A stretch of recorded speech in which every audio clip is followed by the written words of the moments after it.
আসসালামু আলাইকুম গাইস। আজকে আলোচনা করব বাংলাদেশ বিমান বাহিনীর কোন টেডের কী কাজ। তার আগে গাইস, তোমরা যারা এখন আমার চ্যানেলটিকে সাবস্ক্রাইব করো নাই, অবশ্যই চ্যানেলটিকে সাবস্ক্রাইব করে নাও। প্রথমেই বলি টেকনিক্যাল টেড, অর্থাৎ বিমান বাহিনীর ইঞ্জিনিয়ারিং টেডটি হলো টেকনিক্যাল টেড। এই টেডের সেনারা মূলত বিমানের বিভিন্ন যন্ত্র অংশ নিয়ে কাজ করে, যেমন বিমানের মাঝে কোনো সমস্যা হলে সেটাকে মেরামত করা। 2 নাম্বার নন টেকনিক্যাল টেড। মূলত নন টেকনিক্যাল টেডের কাজ হলো এরা অফিসিয়ালি কাজ করে থাকে, অর্থাৎ বিভিন্ন কাগজপাতি ঠিক করা, কম্পিউটার, মুদ্রাক্ষরিক, ফটোগ্রাফার। মূলত এই টেডের কাজ হলো অফিসিয়ালি কাজ। এরপর এমটিএফ। এই টেডের মূলত কাজ হলো বিমান বাহিনীর গাড়ি চালানো বা গাড়িতে কোনো সমস্যা হলে সেটাকে মেরামত করা। মূলত এই টেডের কাজই হলো গাড়ি চালানো। এরপর চিকিৎসা সহকারী টেড।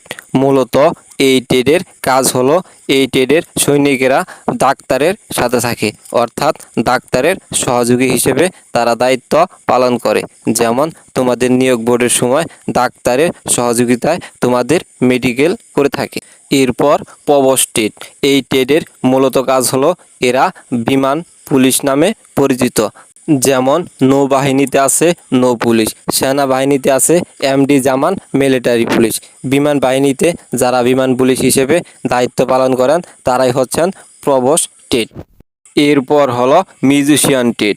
মিউজিশিয়ান টেড কি তোমরা তা ভালো করেই জানো, অর্থাৎ মিউজিশিয়ান টেডের কাজ হলো বাদ্যযন্ত্র পরিচালনা করা।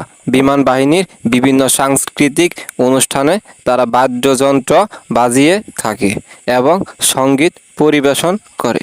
এরপর সর্বশেষ টেড হলো খেলোয়াড় টেড।